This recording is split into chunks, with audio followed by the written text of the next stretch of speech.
તમે જે વાત કરી એનાથી બહુ સ્પષ્ટ પહેલાં કહી દઉં કે સર્વેશ્વર ચોકની જે ઘટના હતી એની અંદર પણ જવાબદાર કોર્પોરેશન હતું।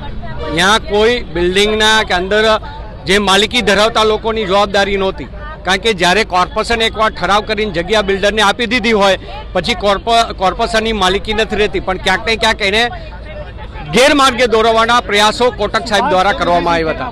પછી વાત રહી શિવમ હોસ્પિટલની, તો શિવમ હોસ્પિટલ પછી બહુ દોડ્યા બધી હોસ્પિટલો ચેક કરી, ત્યાર પછી કેટલી હોસ્પિટલો ગેરકાયદેસર ઊભી થઈ, કેટલા પાર્કિંગ થઈ ગઈ, કેટલી હોસ્પિટલો, અને બે રસ્તાઓ જે હોવા જોઈએ હોસ્પિટલના એ પણ નથી રહ્યા। એટલે એ પણ એક એને ઢાક પીછોડો કરવામાં આવ્યો છે।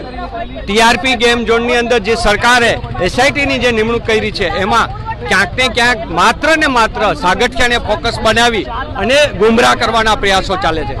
જ્યારે યુવરાજસિંહે એમ કીધું હોય કે મેં 1.5 લાખ રૂપિયા ભાજપના કોર્પોરેટરને આપ્યા છે, તો એ કોર્પોરેટરની ધરપકડ આજ સુધી કેમ કરવામાં નથી આવી? 24 કલાક થઈ ગયા। અન્ય કોઈ જો પાર્ટીના વ્યક્તિનું નામ ખુલ્યું હોત, અન્ય કોઈ વ્યક્તિનું નામ ખુલ્યું હોત તો આ ક્યારના એસઆઈટી વાળા એને ઉપાડી લેત અને ધરપકડ કરી લેત, પણ ભાજપના કોઈ પણ નેતાનું નામ આવે તો એને કેમ એમાંથી બહાર કાઢવા એ પ્રયાસો ચાલે છે। બીજો પ્રશ્ન એ છે કે આટલા દિવસથી એસઆઈટી કે ક્રાઇમ બ્રાન્ચ એ સ્પષ્ટતા નથી કરતી કે પેટ્રોલનો જથ્થો, ડીઝલનો જથ્થો કોના પેટ્રોલ પંપથી આવતો હતો?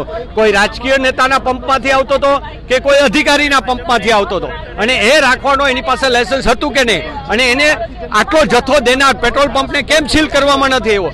એ પેટ્રોલ પંપની જે માલિક હોય એની સામે આ હત્યાના ગુનાની અંદર કેમ એને ધરપકડ કરવામાં નથી આવી? એટલે ઘણા એવા પ્રશ્નો છે। અને ભૂતકાળના જે અધિકારીઓ રહ્યા છે, જે ગેમ ઝોનમાં મજા લીધી છે, એમાં પછી કમિશનર હોય કોર્પોરેશનના કે ભૂતપૂર્વ કલેક્ટર હોય કે આઈપીએસ અધિકારીઓ હોય, જે પણના ફોટાઓ બહાર આવ્યા છે એને આની અંદર કેમ હત્યામાં ગુનામાં લેવામાં નથી આવ્યા? જ્યારે હાઈકોર્ટ કહેતી હોય કે આ બધા હત્યારાઓ છે, આની ઉપર આની ધરપકડ કરો, છતાં એસઆઈટી આમાં ક્યાંક ને ક્યાંક બધાને બચાવવામાં પડી છે। ત્યારે આ બધાને મૃત્યુ પામેલા લોકોને ન્યાય મળે એના માટે અમે 7, 8 અને 9 તારીખ એમ 3 દિવસના અનશનના ધરણા ઉપર આજથી અમે શરૂઆત કરી છે। માનવ સર્જિત હત્યાકાંડના મૂળમાં ભારતીય જનતા પાર્ટીના નેતા અને ચહિતા અફસરોની પૈસાની ભૂખ છે, ભ્રષ્ટાચારની લાલચ છે, અને એના કારણે 30થી વધુ નાગરિકો હોમાયા બાદ પણ એસઆઈટીની સ્પેશિયલ ભીનું સંકેલો સમિતિ બનાવી છે। મોરબી કાંડ હોય કે લઠ્ઠાકાંડ હોય કે રાજકોટનો અગ્નિકાંડ હોય, હરીફરીને તમને સુભાષ ત્રિવેદી જ મળે છે, જેમણે જીવનમાં એક પણ મોટા મગરમચ્છની ધરપકડ નથી કરી।